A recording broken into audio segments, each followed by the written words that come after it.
Welcome to the Challenge Chronicles. I'm Devin Jordan. I'm with Trace Armstrong and Rob McIntyre. We're here to talk about the Challenge Double Agents episode 12. For all of the people that went to our YouTube channel to see the video form of this podcast last week, we apologize. If I feel like there's one thing that you can expect from us at this point, it's technical difficulties. Fingers crossed, there will be a video edition of this episode this week. We're recording it right now. And in the daytime, which is strange. Yeah. Hopefully you'll be able to find it at the Challenge Chronicles on YouTube. You can email us listener email questions at thechallengechronicles@gmail.com. Someone left an iTunes comment asking where they can reach out to us. So you can send us messages there. You can get a t-shirt at bigdubdiesel.com, dub with two B's. We left a lot of links for this in the notes last week. And depending on the platform, like it's hit or miss on whether or not the links actually show up. And I sent a message to Podbean, our hosting provider, and they were pretty much like, get out of here. So sorry if the links don't come through. All right, let's talk about episode 12. Rob, you said you wanted to talk about Lolo. Can we talk about Lolo first off? Yeah, go ahead. Let's talk about Lolo.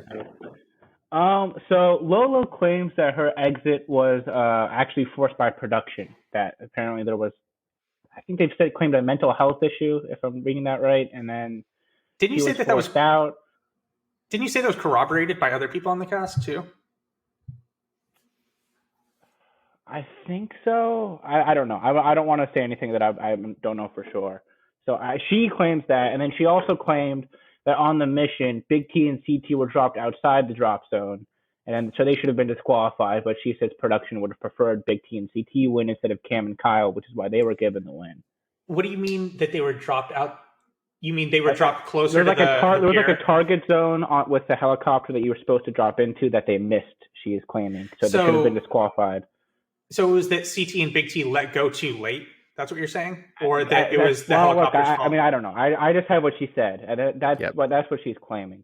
Yep. Devin disputed those claims. And then apparently somebody was saying that other cast members were actually siding with Lolo on that, but I'm not positive about that. So, I mean, look, this isn't the first time we've heard about production conspiracies. It's not usual that we hear them from a cast member, but I think this is a rare circumstance. I thought that was strange, but that's turned into a public dispute, which I think will evolve as things move on. Yeah, I tend to believe Devin. Listening to his explanation made perfect sense to me. They were like, production said, you want to aim for this target zone because if you don't drop during this target zone, then it's going to be a longer swim for you. So they did not say you would be DQ'd if you didn't drop in the target zone. They just said it would be a longer swim. And CT and Big T went last. They actually did show the order of the participants doing the challenge in order. And CT told Big T until the helicopter starts turning away from the platform, don't drop. So that's why if you rewatch it, CT is like, wait. And then the moment they start to veer away, at that point, that's when they drop. And they had a much shorter swim because they waited. So I don't feel like they did anything wrong because production never said you would be DQ'd. They just said it would be a longer swim. Yeah, it's a longer swim if they waited longer, though? So if they waited longer, wouldn't they be closer? You know what I mean? I mean, that's the idea because it looked like a lot of the people were dropping the moment they got to the target zone. And CT was like, nope, wait, and then drop. So the angle with which they dropped apparently made them closer. Devin said most of the people, it took them like a minute to get to the platform. It took CT and Big T like 20 seconds. I mean, to me, that's not the more interesting part of this, the drop zone stuff. Like, I could kind of care less about that. The stuff with her being forced out, I mean, that's not without precedent on the show. If you remember Brandon on Rivals 3, he was the one who missed his girlfriend, which is why he supposedly quit. But he also claims he was forced out by production. And there's also been rumors of, like, I think on the island, there's been rumors about people being forced to leave instead of leaving voluntarily. So this is something that's happened repeatedly throughout the history of the show, of at least cast members claiming that they were forced out by production. Yeah, I wouldn't be surprised. Yeah. Like that sounds like something within the realm of possibilities that they would do. So do we think then it's just like a HIPAA violation, and then, which is why that is portrayed in the way that it is? Yes, Yeah. I 100% agree with that. If she didn't want to like openly admit that was the reason why, which I Well, mean, she just did now. I think for the purposes of the show, there could be legal reasons for why they have to do it in the way they do. Yep. Well, not necessarily. Like, I think if she was fine and openly wanted like people to know that that's why she was leaving, I think that they would be fine with that. It sounds like there was some pushback on her part about why it was actually happening, right? Mm-hmm. I mean, she directly claims that production forced her out. Like, that's what I mean. Yeah, she's not in agreement with them that there was some type of mental health issue, and I think that's why they went down. No. I don't even think was she disputing that? I don't think she was disputing that she was depressed. I think what she was disputing is that she chose to leave, and instead Because production they said you have to go home. And I will speak up on this a little bit. So I have no shame in admitting that I suffer from chronic depression. I take medication for it, and with medication, it keeps the edge off. And for people that don't suffer from chronic depression, here's just an insight on it. One of my favorite things, if you look behind me, there's Disney World attraction posters. My wife and I love going to Disney World. When I am in the midst of a depression like wave, and sometimes it just happens, like there's no controlling it. Like you could literally, when I'm in a depression mode, drop me into the middle of Disney World with a beer, my friends and my family, and I would still be miserable and not be able to be happy, because there's just something chemically that just does not work in my brain sometimes. And so the medication I take doesn't eliminate that, but it lessens the severity, and it also lessens the frequency of these depression attacks. And watching Lolo in that episode before she left, her eyes looked dead. And it was obvious to me, at least as someone who suffers from it, that she was at a really, really low point. And for her own mental health, if production felt they needed to remove her, I absolutely think they did the right thing, because you're only going to hurt yourself or get in a bigger depression spiral being in that environment. So that's just my take on it. Yeah, I don't know if there's, I don't know. I was going to say, I don't know if there's a really big incentive for production to want to remove Lolo voluntarily, especially after they've had so many, such bad luck with the women's side of the cast this year, as far as people leaving. I think they've had like, as far as people leave from the women's side now. Yeah, as far as like a tinfoil hat theory about they wanted Lo to leave to make an easier path for X to win, I don't necessarily see it. I don't, because we talked about last week. She was in an incredible spot as far as her path to a potential victory. Right at this point in time, everyone that did not have a skull for the women's side was very beatable as far as her ability to get a skull. And then at that point, it would come down to her, Casey, and Cam in the final. So I don't know. But I definitely think that's an interesting point. All right. So before the episode last night, Rob sent us a message, and what did you say? You were like, what are the chances that we get some really off the walls twist for the security breach? Just something that we're going to look back on like this was absolutely ridiculous, which I think in hindsight, do you think? No, because like I think in hindsight, that was actually very predictable as far as them just wanting to evening out the numbers. Because after they got rid of two of the men, that brought the numbers between men and women completely back to even. And I think if they knew that Nam was going to be removed later on, they just wouldn't have even done the elimination to begin with, because apparently they felt a big need to really get those numbers back in line.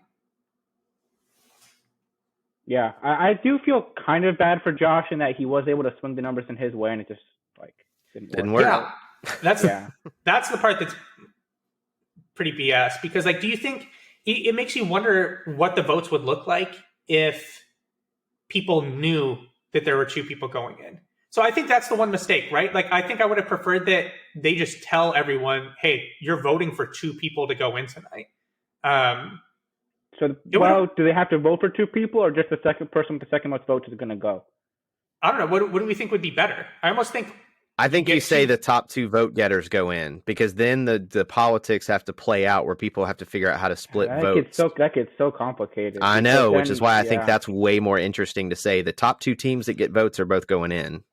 I kind of think if you get 2 votes, that makes it more interesting, right? Because then I honestly don't think they knew that when they were voting. Like that production knew that while they were voting, they were going to do double, because Lolo voted. They didn't even know she had left. That's true. Yeah, that's true. Because that was actually true, because they were asking, like, in hindsight, they said they should have thrown Nam in instead of Devin. Like, in hindsight, they said that would have been the smarter play. No, I don't think they said that. Cam and Wes got into a dispute about it on Twitter, because Wes backed up my position that why wouldn't they put in Nam, because then, like, what they do. But it does seem, based, because Cam responded to him and was like, look, CT wouldn't have thrown himself in if Nam was in. Leroy probably would have gone in. We can read the list.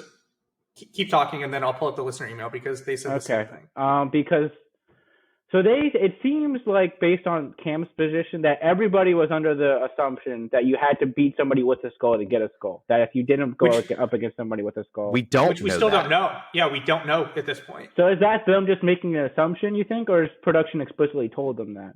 I think they're making an assumption. That's a good question.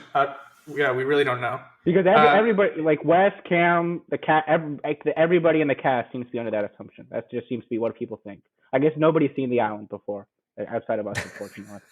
No one on that cast was on the island, that's for sure. Someone left us a Apple review, which we greatly appreciate. By the way, this is from the Dodd, and it's where do I send com ... asking where does he send a comment. You can send those to the chronicles@gmail.com. He writes, why not vote in Nam in episode 11 ...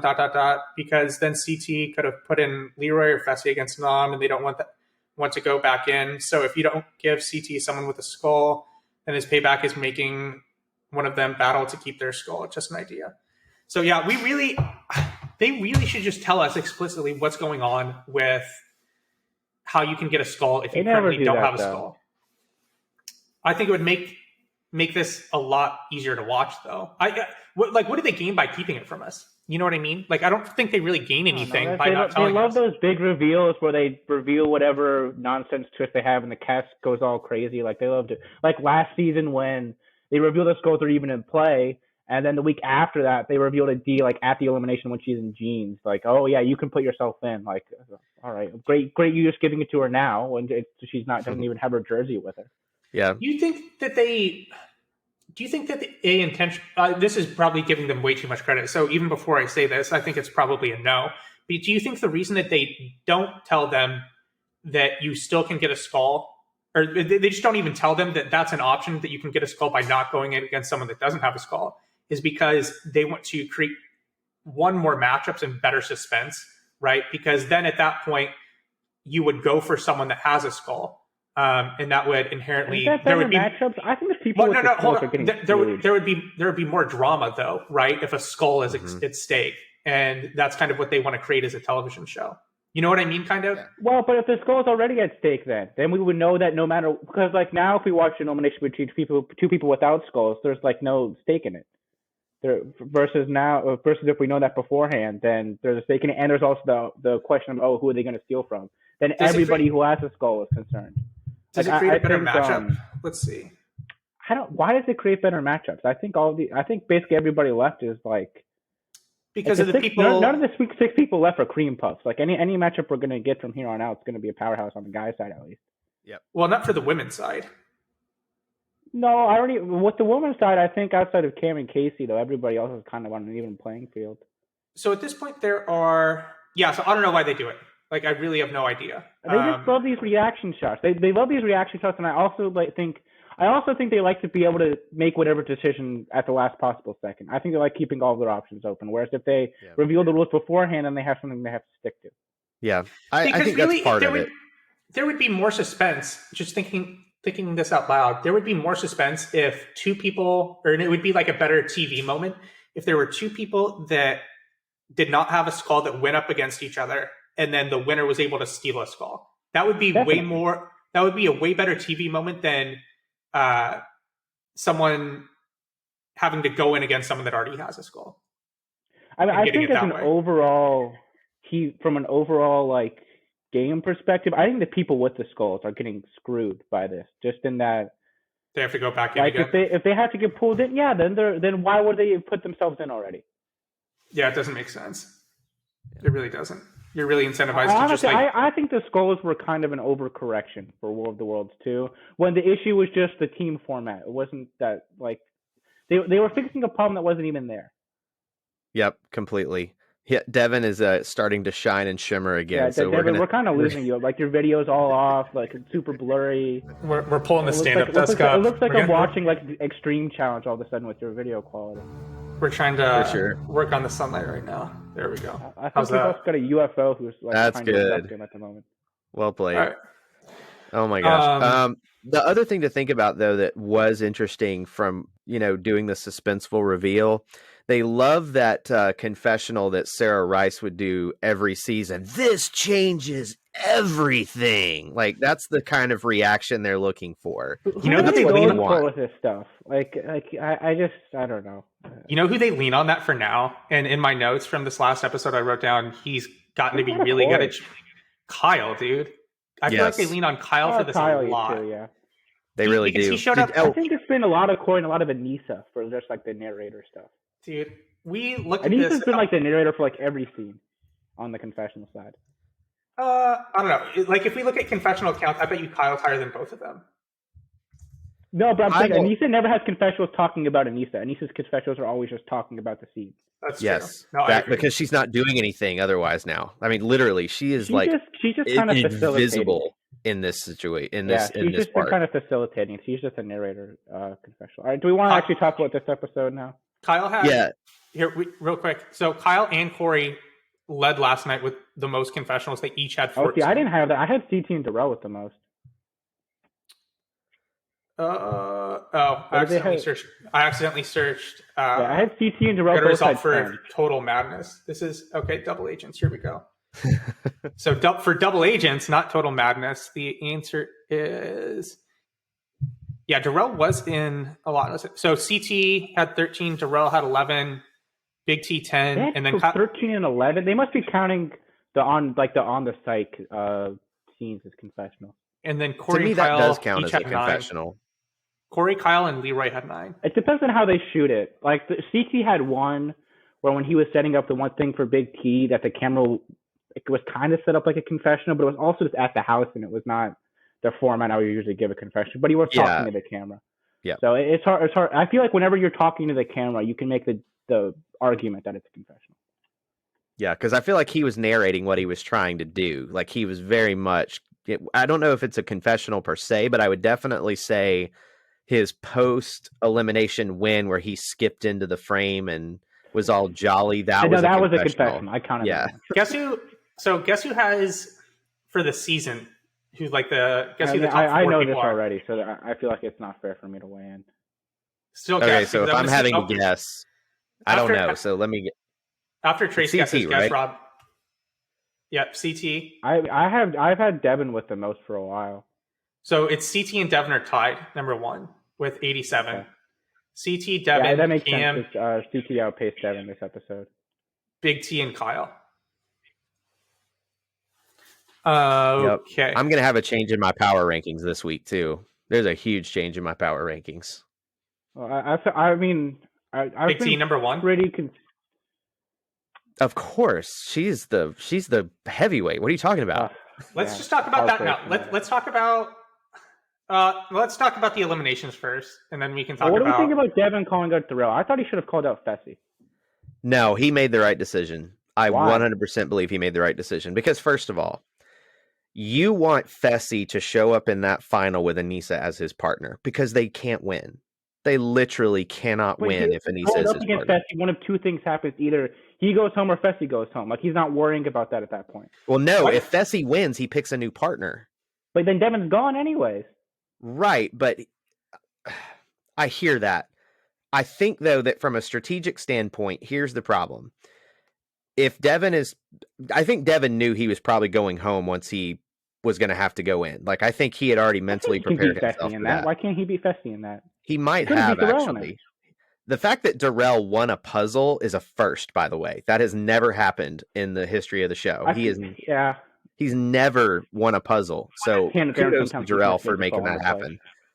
But no, he made the right decision, because if I'm thinking strategically, and let's say Devin thinks he can really beat Darrell, which, knowing Darrell's puzzle history, it wasn't a horrible choice. It really was not a horrible choice. And it took Darrell a long time to do the puzzle. It just happened to take Devin just as long. So he got screwed over.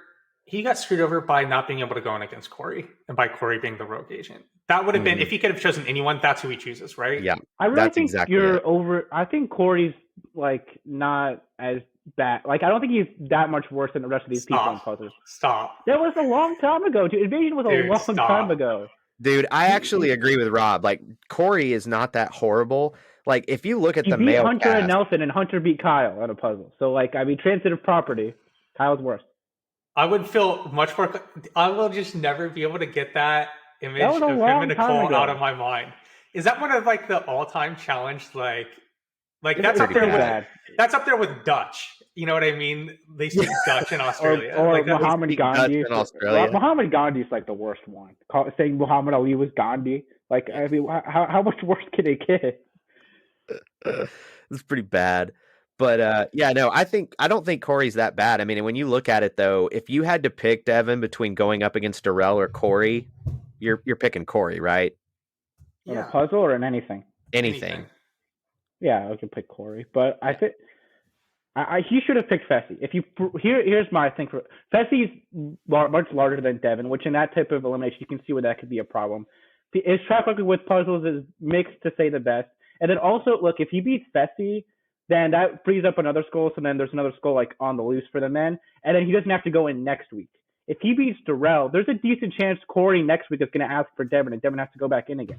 Why would he have? Well, Devin and Corey were working together. I don't see that happening. No, Corey was rooting for Darrell. Oh, he was? Never mind. Look, if Devin beats Fessy, now there's only 4 skulls available for the men because Fessy's skull is gone, and then I don't know what they do with that. But which means that next week, next week Corey goes in against Darrell, and then the winner of them has the last goal. That's the last goal for the men. If Devin beats Darrell, there's a decent chance he goes in next week again anyways. Why wouldn't Devin have to go in next week? Because then if Devin beats Fessy, then that means there's 4 men left with skulls. The 5th skull, we don't know what happens to that skull, like Fessy's old skull. He would still want to go in against Devin, though. Not necessarily. If there's a skull free, Darrell and Corey both want to go in, they both get to go in next week. Yeah. Yeah, but still, like, if it's their choice, I think they would much rather go against Devin than they would but like against at that each point, other. What usually happens with that, if you have 2 people incentivized that both want to go in, nobody else wants to go in. Usually they end up going in against each other. That's what happens. But this week, we were kind of in a similar situation, and CT wanted to go against Josh, and that was conceivable. No, that's not what I'm talking about. Josh didn't want to go in, though. Next week, Darrell would want to go in, and Corey would want to go in. If that happens, almost always those 2 people get to go in. You don't think that there were 2 other people that wanted to go in this week? Not even thinking about it. Let me look at this. No, Devin, I think you're misunderstanding. So this week, if Devin picks Fessy, Devin beats Fessy, Fessy's skull is now back in play. I get what he's saying. And then next time, you put the 2 people without skulls in to battle. They both want to go in. And it protects all the people with skulls. I don't know if they would want to do that, though. I honestly don't know. Why? They would definitely want to go in. I don't know. Because how many chances do you think they have left? I think they would both want to go in, but I think they would both want to go in, but I think that Darrell would probably rather go in against Devin than Corey. But Darrell doesn't have enough leverage to say that. He's going to just go in and he's going to go in. The skulls are going to protect their own. They're not going to put... It's just not happening. And besides, at that point, if you know that there will be 5 men left and 5 skulls, then this next one will be the last men's elimination. They said 5 skulls, and there will be 5 running the final. Though. I could see them running the final with 4. I mean, they could even purge it down to 3. Who knows? Yeah, I mean, who knows? But at that point, I think it makes much more sense for if Devin takes out Fessy, that gives him a much more likely scenario, at least, where he is not going in again. Whereas if he beats Darrell now, he's still the weakest of those guys left. I mean, the other four are CT, Leroy, Fessy, and who am I missing? Regardless of what he does, he's still the weakest guy. He would be the weakest guy he's from now until the end of the season. But at that point, at least, there's another skull loose, and then he's not like so blaring a target. Whereas you have to pick a skull. Now you don't have to pick a skull. Now you just have to go in. I think if we had any idea of what they do in situations at this point in time when two people without a skull compete against each other, when all the skulls are taken, I think that would change kind of how I feel about this a little bit. Yeah. I think the only thing that I will put my stake on with this is I can understand why he should have picked Fessy, but then there's this other part of me that's like, Fessy's a real threat to win the final, but if they stay partners, if this stays a partner final and he has to run it with Anissa, he is not going to win. He's done. Yeah, you just can't worry about that when at that point with your Devin, because if you beat him, he's not there. If you beat him, he's not even there. So then you don't have to worry about it. If I'm Fessy at this point, and he may be waiting to do this, but if they think it's likely that they will compete the final with the partners that they currently have, or the partners that they go into the final with, I want to go back in there because I want to win and try and get a different partner. Because if Anissa is my partner, there is zero chance that I win the final. Not zero chance, but like a 5% chance. It's that small. I win the final. It's like nothing. It's definitely much less than if he was paired with Casey or Cam. Don't you think he should want to do that? Let's assume, yeah, absolutely he would. I think it depends on what he sees. Like if it's another situation where if it's like the elimination that Kyle beat Joseph in, then I think he's a pretty clear favorite against pretty much maybe him and Darrell would be an interesting matchup, but he's got a good shot against Corey in that, or he's got a good shot against Kyle in that. I'm just talking about like a general elimination, right? On average, I think he beats. Let's look at he beats everyone except Darrell, right? On average. My thing is, I think there's still a decent chance he gets picked by one of these women. It's possible. I mean, that would be huge for him. Yeah, and we saw that. I mean, if Nani even said that. She said if Nani said if she wins, she's picking Fessy. Yeah, that's true. So I didn't even take that into account. Because her and Gabby still have not been in. That's super random for them to put in there too.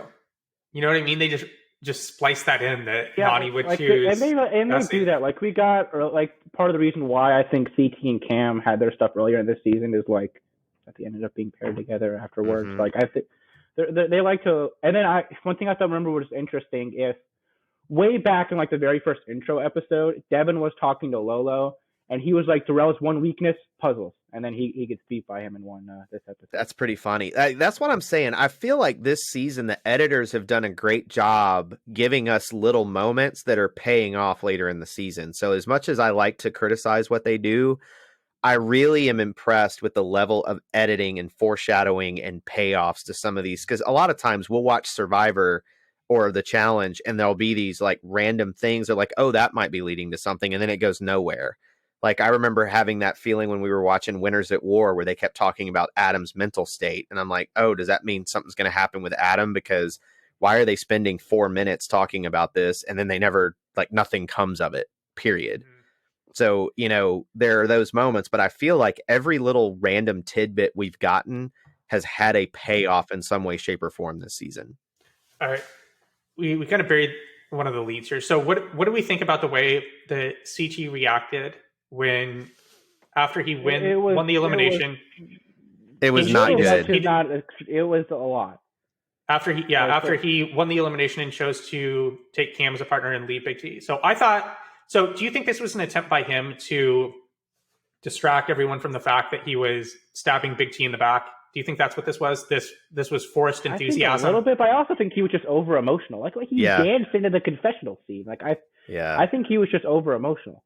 I think so too. I think he felt like he was told by Leroy, we're just not ever going to let you try to get a skull. We're going to try to freeze you out of the eliminations. And so I think he had it in his head that with Big T as his partner, he was never going to get a shot to get a skull. And the fact that he was, and then they tried to give him the matchup he didn't want against his friend Devin, who he was working with, and he still got the guy he wanted in Josh. I'm sure that his emotions were just like, man, this all worked out perfectly. I got my skull. I got it beating the guy I knew I could beat. And I'm getting rid of Big T and I'm going to pick Cam. So I think he just was over the top emotional, and it kind of dawned on him later that, yeah, maybe I shouldn't have done that. See, I thought that was really bad. I honestly thought his apology was worse. I thought that was all right, much let's worse. just really talk about was that now. bad. It was terrible. So it was he it starts was off inconsistent, and he also basically put her as a burden put her like in between him winning money for his kid. Like that was so much worse. So he starts off good in the apology, right? He starts off good, and then he says, well, he starts saying he's sorry. Where did he go? It was the first thing he does is just say, let him have it, which I don't like as an apology. I don't think that's a good way to approach the subject. Yeah, he says that he's sorry, and then it really goes off the rails once he starts talking about how she's not ready for the final. It's like, all right, stop. You know what I mean? Like you can't do that, dude. Like that was so bad. All you have to say is he's like, I'm going to tell my kid that I wasn't going to be able to win money because of you. Like, what are you doing, dude?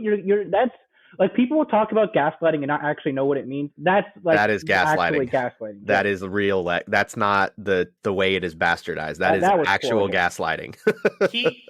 All he has to say is, well, they also get into an argument over the difference between lying to someone and breaking a promise. And CT thinks that there's a difference between the two. And so I actually agree with him on that, though. Okay. In this case, that's just such semantics. Who cares?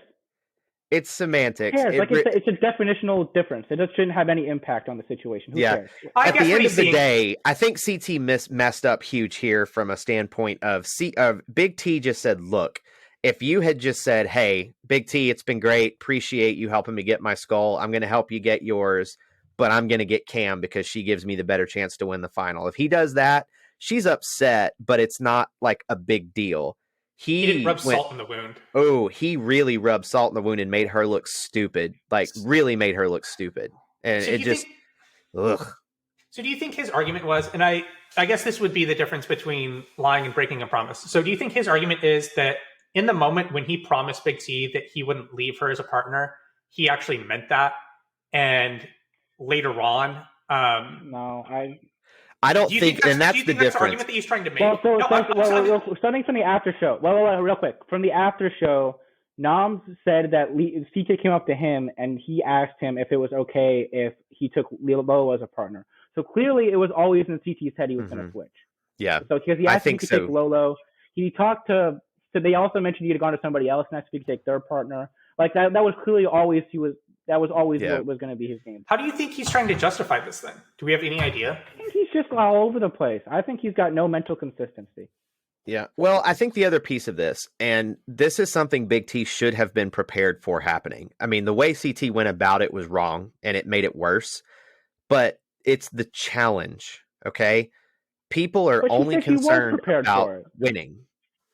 Yeah, but she was prepared for it. She clearly stated. No, I think she was. I think she was perfectly in the right, and I think he was an absolute dick with how he did it in the crater, and then even worse when his fake apology with the blankets and fireplace. And that's where he messed up because at the end of the day, he was never going to keep her as a partner ever. Like it was just he was getting rid of her the moment he could, and if he had just done it a better way, she'd have been upset. Like I said, look. And a partner, a lot of times you saw when we ran the mission, you need to have a partner who's similar size to you. Cam is a much more similar size to me than you are. You should be with a partner who's similar size to you. That gives us both a better chance to win. There's so many ways you can couch it besides the way he did. Yeah. Having lived near Boston, though, that is the mindset and the culture with the way I'm not going to cast aspersions on an entire region by somebody being a dick. Well, he was, but here's the thing, okay? And yes, you're right. I'm not trying to cast an aspersion on a whole region, but when you live in that region, everybody talks and acts like a dick for the most part that are from that area. I have non-dickish friends that are from. But here's the thing, like it's not that they're being a dick. That's just how they talk, and it's just like brutal, honest. That's not even how he was talking, dude. That's him. He had no mental consistency with his messaging. He's just making weird semantics differences with his apologies that don't actually mean anything. if you I don't ever disagree thought, with that. if you ever thought CT wasn't going to do this, go back and watch the first Inferno and see how he treated Leah when they wanted to get Leah off the team. Yep. Man, the heel turn here, like, is this like because he's really rehabilitated his image to the years? This is really bad though. Well, CT said that in his confessional, he's like, man, do I want to play this straight or do I want to be the scumbag? I kind of want to be the scumbag. And so he just made an active choice to be the old CT for a few minutes is what happened. That's really what happened. I don't know, dude. I thought it was horrible all around. It was bad. I don't disagree. The way he treated her was awful and the way he went about it was awful. But at the same time, I wasn't like terribly surprised either because CT has gotten some really generous edits over the last few seasons. It certainly appears so. And the cast members have said like CT's really not changed all that much. He's a lot softer around the edges, but he's still kind of a dick. And I think we finally got an edit that showed it. Let's talk about the argument that him and Kyle get after the elimination and after CT when takes Cam as a partner. Your ham or whatever it was. Yeah, I was so distracted by that. I'm glad that you caught that too. So when Kyle and CT are in an argument over CT picking Cam as a partner, CT throughout this entire argument is like just eating an entire container of deli meat. Just like straight out of the carton. Did he just grab it from the fridge? I felt bad for the rest of the house. Like, how often is this is now the second argument in 2 seasons where deli meats played a significant factor. Was it the good salami last season? Well, Jordan was using the salami in his argument with West. That just was. And like, Tori was like, Jordan, not the good salami, which implies there was the bad salami. Like, we need that one. Grab the bologna or whatever's on the side. That's expensive.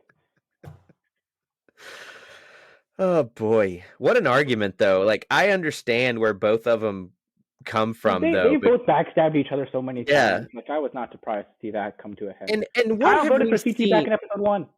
That's true, but when have we shown Kyle to not backstab people in the show? Like, he has been just as backstabbing as CT he's was. Been pretty loyal to Johnny and Wes, at least. Yeah. I don't know. Johnny, there was a scene on War of the Worlds 1 where he tells Wes to put Johnny in, but I don't know how serious he was with that. Yeah, who knows? I think if he really sticks to the people he like really sticks to, but then I also think he's kind of like Wes or Devin, where he really plays up the backstabber card because it makes for good TV, whereas his actions, how often they stick to that is up for debate.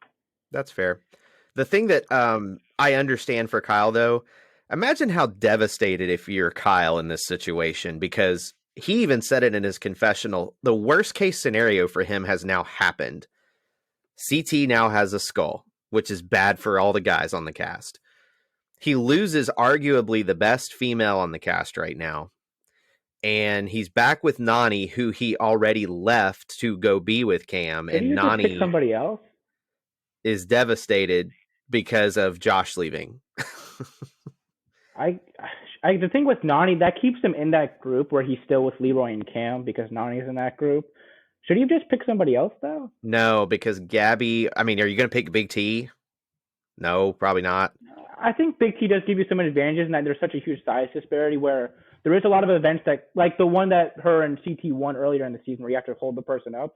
That does give him at least, like, I think a higher chance to win it. Like that puts him in a specialized position where I think he could have a decent chance to win. Say that again. What? Hold on. What are you trying to say there? For the one where you hold them on the ledge? Yeah, like the thing is, sometimes with these missions, people like you just want to be in an extreme position. You either want to be the closest pair in size, or you want to be the farthest away in terms of your ability to win a mission going forward. Because she's going to win a mission at some point, and she's probably going to leave him anyways. Who? Big T. Kyle. You think? No, Big T. I'm saying she has to win an elimination. She has to go into elimination at some point, so she's going to leave him at some point anyway. Leave who? Kyle. If she can win an elimination. If she wins, though, she's probably not going back to him. I don't think honestly at this point, I think if any female that Kyle is paired up with is in an elimination and wins, they're going to pick somebody else. That's what I'm saying. So I don't think it really matters. He has a higher chance to win a mission with Big T than with Nani. Win a mission with Big T? I don't think so. No, I don't think so. But what mission is he winning with Nani? Nani's just a better competitor overall than Big T. It doesn't matter. What mission is he winning? You could ask the same thing with Big T. Wait, hold on. How does it not matter that Nani's a better competitor? If you're trying to win a mission, it's not about it's about who has the best team for that mission and who has the best team overall. There's certain stuff with Big T where he's going to have the largest size disparity in partners, and then they have a decent chance to win. Yeah, but how many of those missions this season have even come up? 1, 2, maybe 2. I get your argument, but I think that has a much smaller. He and Nani winning. That has a much smaller effect than. I don't think they're going to win a lot of missions to begin with, but I think he has a better chance with Nani than Big T. I don't know. I don't agree with that. I think with Big T, it puts him in a position. No, dude, I completely disagree. Because the thing is, if he's with Big T, there are certain missions where he has to actually, like, he's one of the 2 or 3 favorites to win it because of just how important size disparity is and how important being able to lift up your partner is. Whereas if he's with Nani, he's never being favored over CT or Cam. He's never being favored over Leroy and Casey. He's never being favored over at that. He's almost always one of the weakest teams. So I get what you're saying, but I think that those missions are. We've had 1 or 2 of those this season. So I think that's the first point. And then the second point is how much bigger is Nani than Big T? I think that's pretty marginal. I think Nani's a decent bit bigger than Big T. No. I'll look it up while you guys talk. Oh, all right. Looking at these heights and weights, I just think, Rob, if it was earlier in the season, I could buy your argument, but they're so close to the final at this point. You have to put yourself in the best position to win the final at this point. And let's be real. Here's what's going to happen.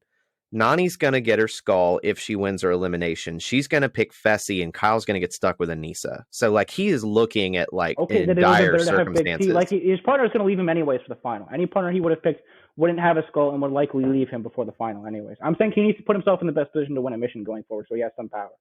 That's fair. I think the only person that maybe might stick to him would be Gabby. Because maybe.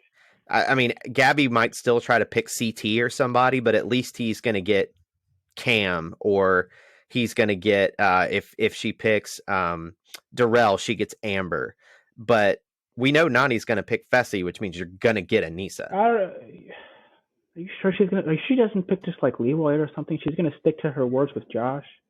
So I think she looks at Fessy as the best athlete that's there, and she's going to pick the best athlete. So she's going to go with the person. Nani's not that small, dude. Nani's a decent bit bigger than Big T.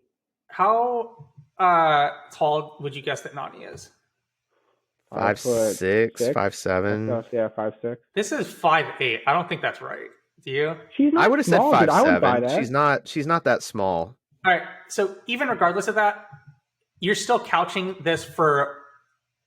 What to this point in the season? What else are you trying to do? What else are you trying to couch it for? You're not running the final with this person. They're going to go back into elimination.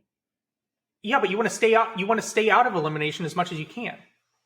So that's why you want to win a mission.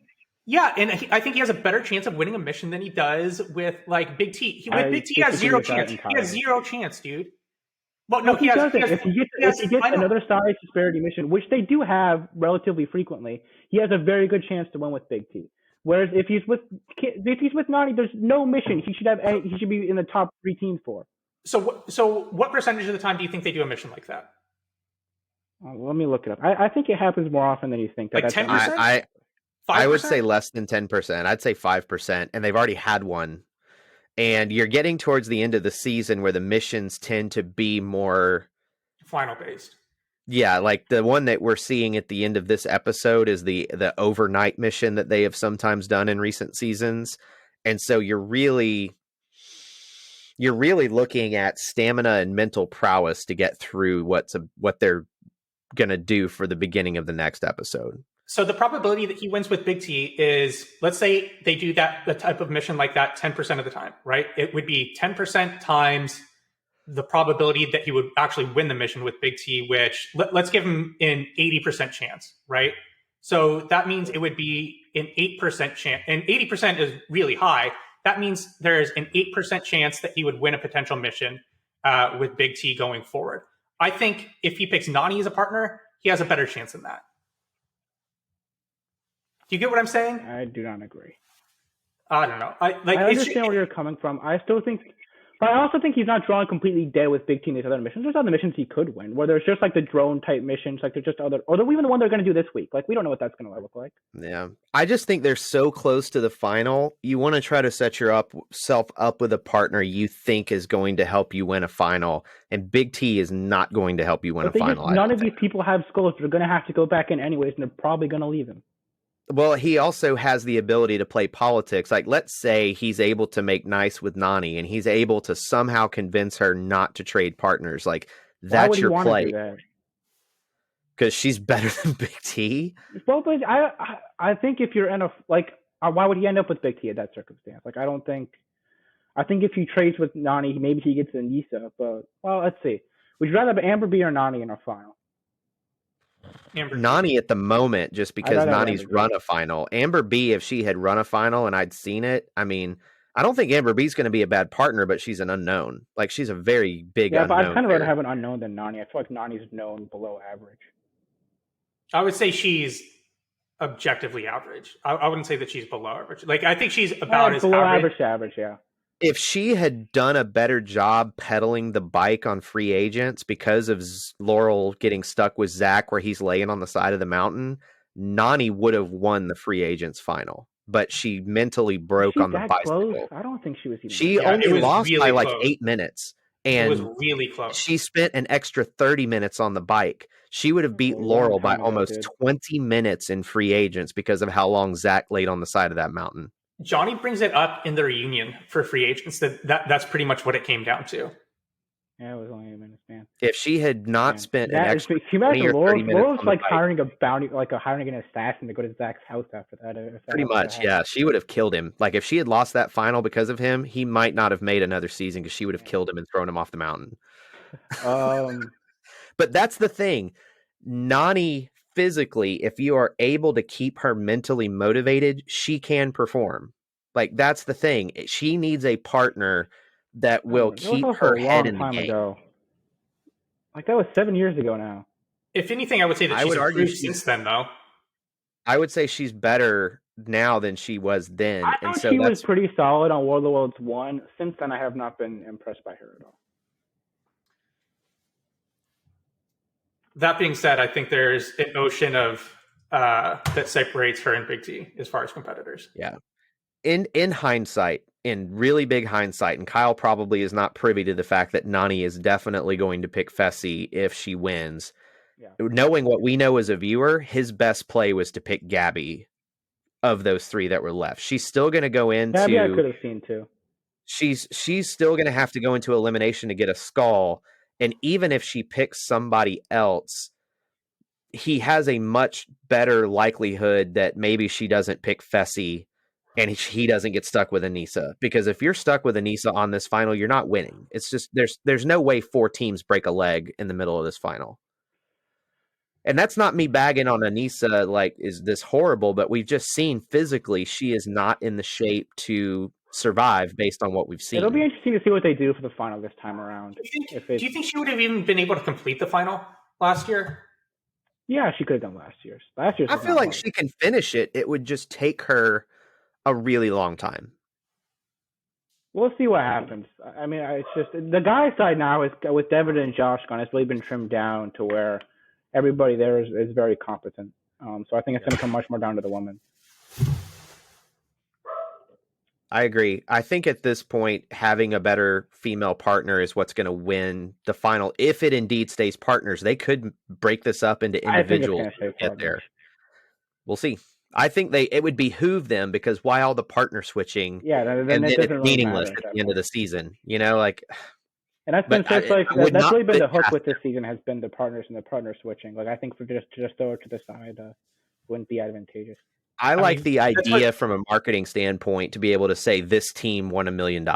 You know, and instead it's also I also think it's much easier to shoot the final. We know much more what's going on when it's in pairs versus in individuals. If it's in individuals, you have 10 different people running the final. That's so many camera jumps. Like, at least this way, there's only 4 or 5. Mm-hmm. Well, we still don't know how many people they're going to keep. Well, regardless, it's going to be half as many. Yeah. I guess we can talk about what we thought about the eliminations in general. So I mean, Josh versus CT. CT did that puzzle like he was breathing. they said afterwards in the after show too that Terrell and CT both said they had just been doing those with like their those puzzles with their kids all the time. So yeah, the dads had the advantage on that one. That's pretty much one of the biggest ways that you can prepare for the show is just doing learn puzzles. tangrams. I mean, they're in every season somehow. Like every season, you will see tangrams and slide puzzles. You got to do it. Yep. If you want to win the show and there's puzzles involved, just learn slide puzzles and tangrams. Helpful tip for all you future. Hunter and there's people who have been doing the show. You have to think that they're at least doing that a little bit on the side, right? Like, well, in between, you're telling me in between bench press sets, Hunter's not pulling out the app on his phone and no, I don't think so. Ask him, tweet at him. Well, I'll do you think Nelson does? I'll see who's available. What? Do you think Nelson does? I mean, he did. I actually did say at one point that he was doing puzzles on an app on his phone. I do. There was a confessional that he talked about where he said he downloaded puzzle apps and was working on puzzles. So what was the last time we saw him try to do a puzzle? It's been a while. I think it's been since Dirty 30. The opening episode of Total Madness, when they had the opening mission, they had a puzzle involved in that. I don't think we really saw him try to do it though. And then I guess we already talked about Darrell and Devin, or we talked about Devin calling out Darrell, but then the actual elimination. I didn't think there was much to write home about. I thought it was pretty like. So sorry, everybody. I'm having this is in the middle of prime work time for me for all of you watching or listening. So if you see me keep grabbing my phone, my email and chat is blowing up with work. So I'm good, but I just want you guys to know I'm not ignoring you on purpose. I guess we can talk about Nom and him going home. Oh yeah. So for him, he really had a rough turn of events, right? So this was just bad. Even though he didn't want to be partners with Lolo anymore, right? He goes from having one of the better partners in the game to not having a partner to having his back completely destroyed, then having the worst partner that you can have in the game, then being forced to go home because of a back injury. Right? Was he really? Did he really have one of the best partners? Because at no point did it really feel like Lolo was a good partner. Here, dude. There's two other partners in the game that you could make the argument for that she was better than. I think in the game, I'd almost rather have somebody with a little bit more connections than Lolo.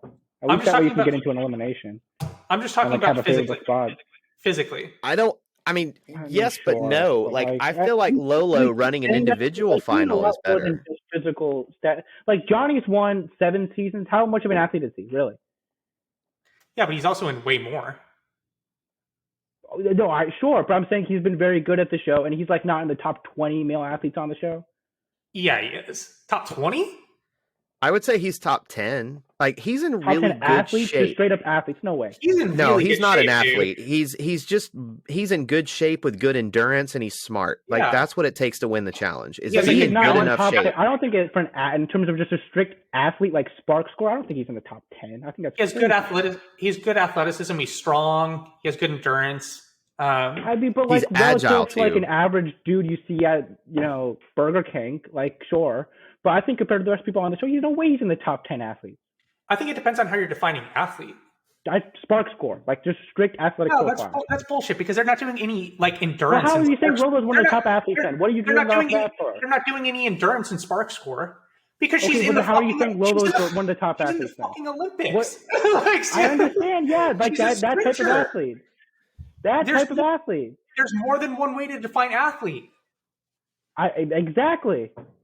I'm saying for that metric of being an athlete, he's not in the top 10.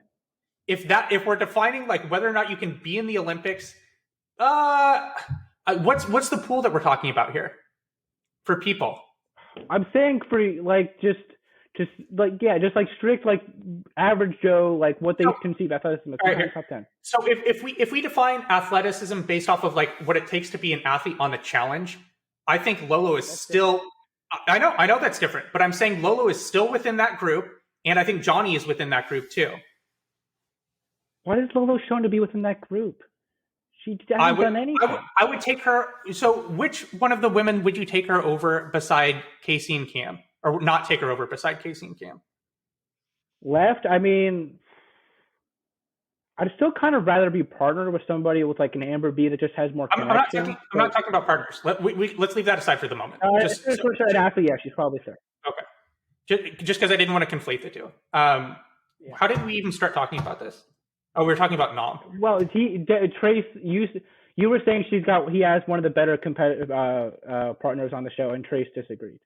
I disagree, and I think that if Lolo was running a final by herself versus running with a partner, it's a different thing. She has proven to be I could see her getting really just like frustrated and not being able to complete like the other parts of the final. Yeah, I agree with you because it's possible. I think the bigger thing here is we actually have some track record here. They had that one physical mission carrying the cylinder thing. They did not perform well together. Yeah, like it was not did they good. come in? It was like seventh. It was like seventh or something. Yeah, out of like 14 or 7 out of 11. 14. It was like 11. It wasn't very good. It was not good. Yeah, I think they saw a ton of people. I would not have been afraid of Lolo and Nom as a team in a final. I would have been more scared of like Lolo and CT or Lolo and Darrell. Like that would have been interesting. I don't know how she would have held up mentally running that final because we have shown that she gets really flustered, and when she gets flustered, she can't perform. Like she just can't. Do you think he would have rather? All of that being said, do you think he would have rather? And I'm asking this from the perspective of me just asking without actually have thought about the answer yet. So, do you think he would have rather had Lolo as a partner or Big T as a partner? Oof. Who? Nom? Yeah. I think he was just done. I think he would have just said, look, just give me Big T. I'll try to make it work. Yeah. I think mentally he just needed to get away from Lolo. I think he was just done. Agree. All right. So Nom goes home.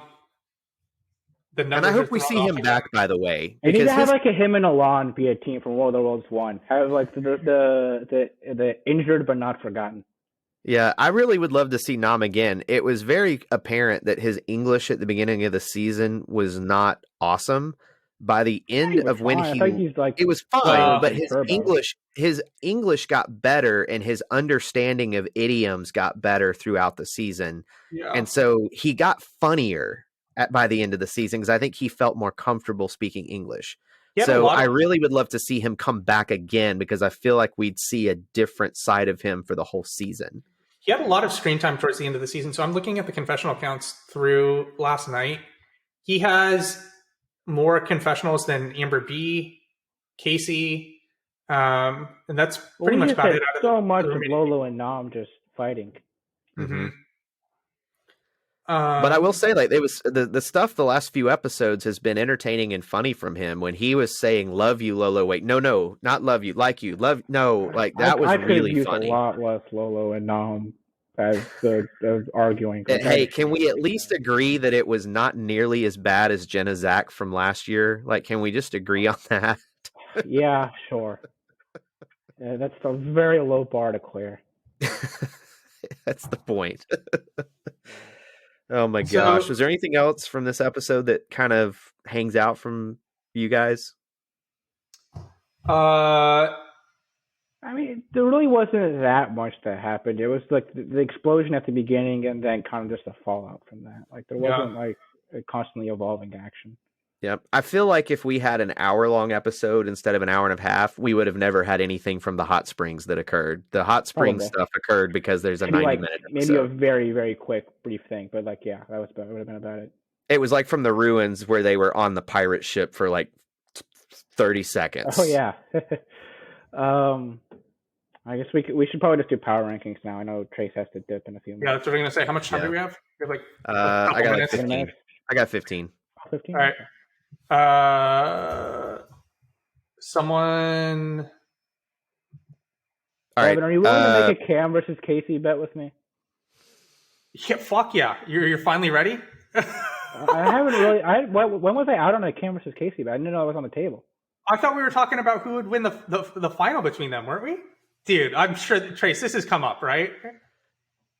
No, it was Lolo and Cam. We've been arguing about Lolo. I didn't Lolo remember Casey. the Cam versus Casey. Lolo has been a part of all of these prop bets. Oh, I feel like I thought we had talked about Cam versus Casey. I've been ready to do that. We almost made a bet with him on after episode 1 where I was going to take Cam versus the field with you, but I didn't like the odds you were giving me. All right, so I'm gonna go here. I'll go real quick. So women will stay completely unchanged for me. I'll go Casey, Cam, Amber, B. For the men, that's tough. Because the reason that I had Fessy ahead of CT and Darrell was primarily because of the fact that Casey, Fessy had you should probably have Leroy budging in there at some point. Yeah. Well, what earlier in the season you said you thought he was second best after Darrell running a final? I said who was second best? Leroy.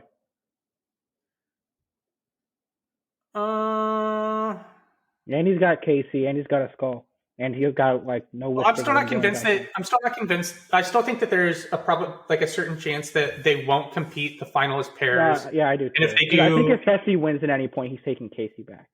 Yeah. Yes, I agree. And that has to be in his calculus, right? I think don't you think he's going to make a play to go back in at some point? Well, he's mentioned it a few times that the reason why like Kyle didn't put him in, for example, was that he didn't want Fessy to get the chance to leave Anissa. There are a lot of people that want to be Fessy's partners too. It seems like. I wonder if I suppose so. I'm gonna go. I really want to put Darrell 1. I really want to put Darrell 1, Fessy 2, CT 3. All right, I'm gonna do that. I'll just do that. Darrell, Fessy, CT, and then overall, I'll go Casey, Cam, Darrell, Rob. Cam, Amber B, Casey. Then CT, Darrell, Leroy. Rob and mine's power rankings are exactly the same, and here's why. Well, I haven't given my overall power ranking. Okay, give your overall. And yeah, Cam, CT, Darrell. We have the exact same power rankings. Here's why. If this thing stays partners, which I am beginning to buy into the fact that it's going to stay partners. I mean, they could still go individual, and I still think that's on the table, but they have put such an emphasis on teams and the partner swapping and rogue agents, and who knows, maybe they're going to say everybody's a rogue agent in the final. Who knows? I could see it. But if this thing stays partners, with the teams configured the way they are right now, I think CT and Cam are the best team. So CT, Darrell, Leroy, and then you're going to get Cam, Amber B, because she's connected to Darrell, and then Casey with Leroy. I think those three teams, barring any crazy twist, are going to stay intact until the final. So when I look at the power rankings of the teams, that's the way they shake out. So then I would say it's Cam, CT, and Casey. I think there's a decent chance Fessy works his way to take Casey. Because I really think there's a decent chance we run the final. There's 4 pairs in the final, and we get to 5, and they do a double elimination or something. I agree, because I feel like they've lost enough people, and they had a certain number of episodes to deliver. We're supposed to have 17, right? And 17, and I think 19 with the reunions. And so we're on 12. There's no way this thing's going to stretch out 7 episodes of actual gameplay. We are looking at 5 put it past them. I would not put anything past these guys. We're looking at 5 more episodes. And so I am leaning towards the fact that we're going to get 1 more male elimination and 2 more female eliminations, and then we're done. That would make sense. And then 2 episodes for the final. And then there might be a purge and a final. Yeah, like the last team or 2 gets launched. Yeah. Mm-hmm. So I feel like that's where we're heading. In that episode right before the final, yeah, that would make sense. Who is your overall choice? Cam, CT, and Casey. Not Casey, Darrell, excuse me. Cam, CT, Darrell.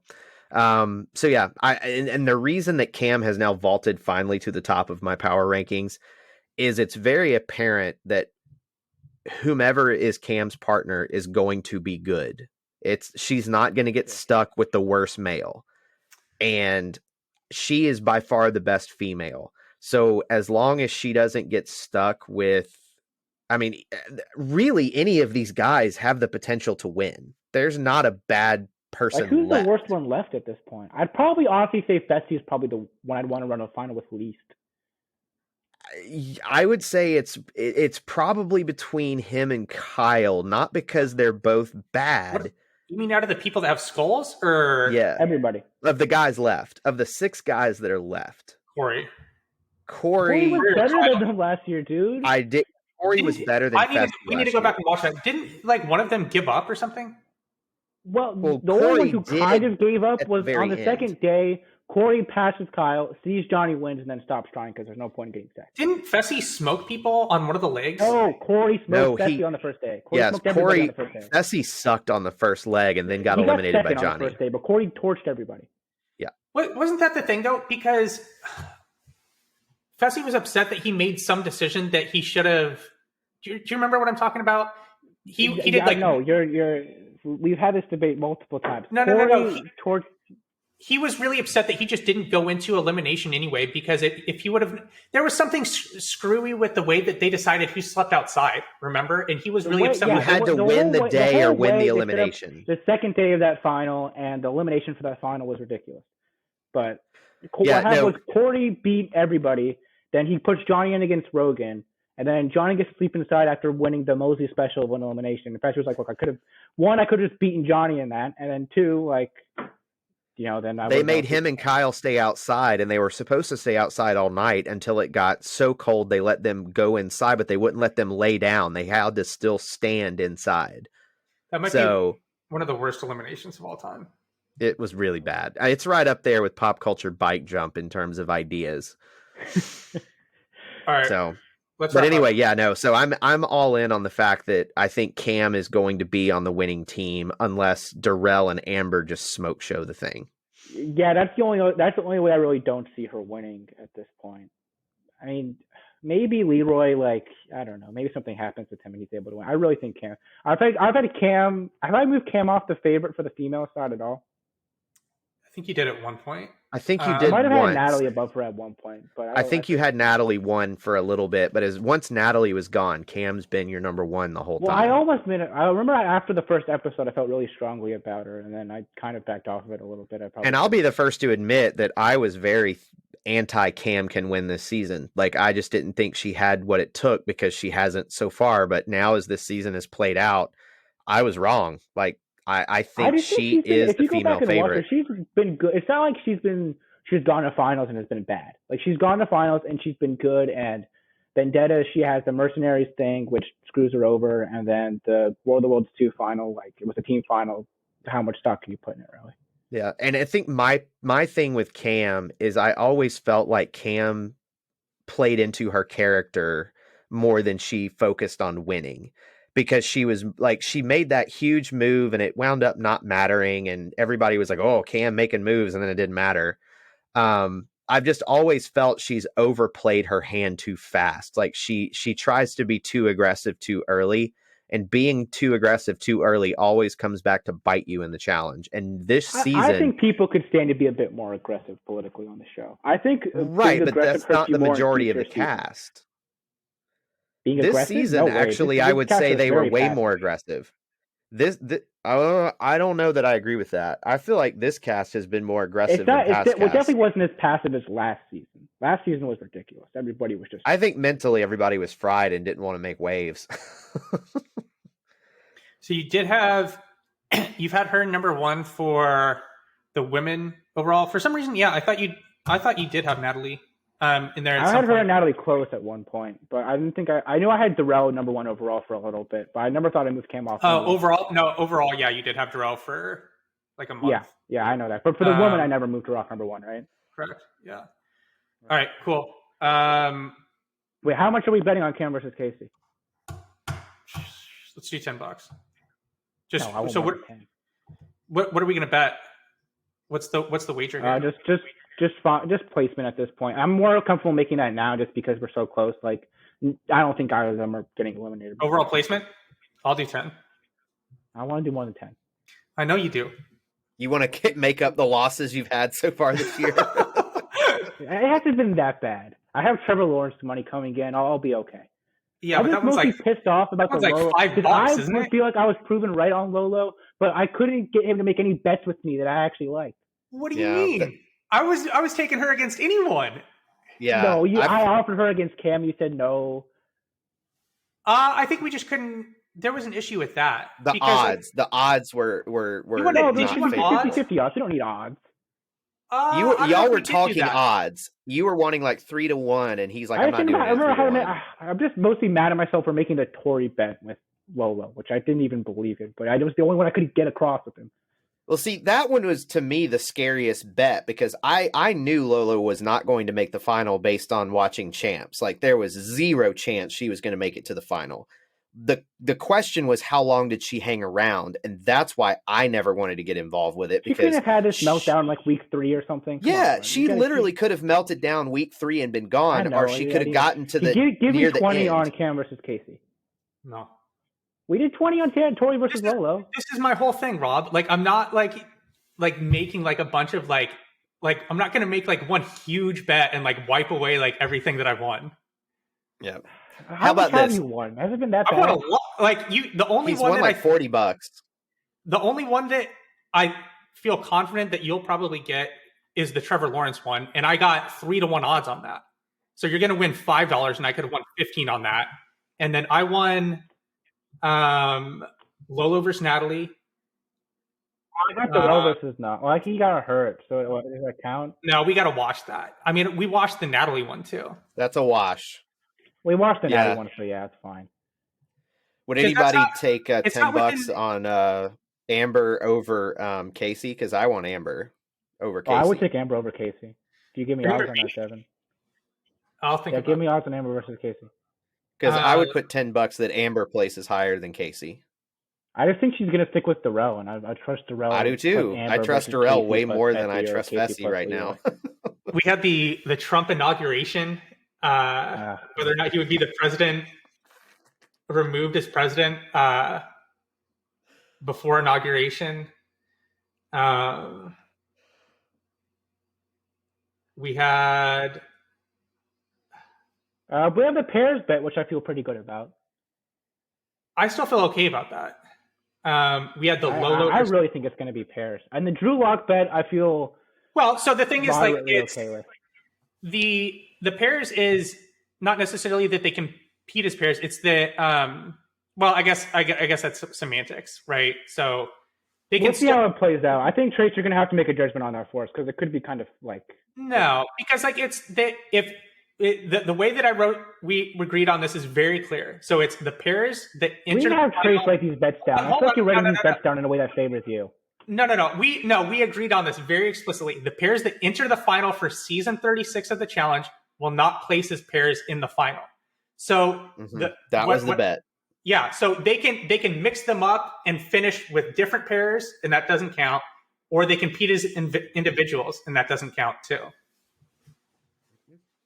Okay, but like, what if they do a twist where somebody can steal money from somebody else? Then I'm in the clear.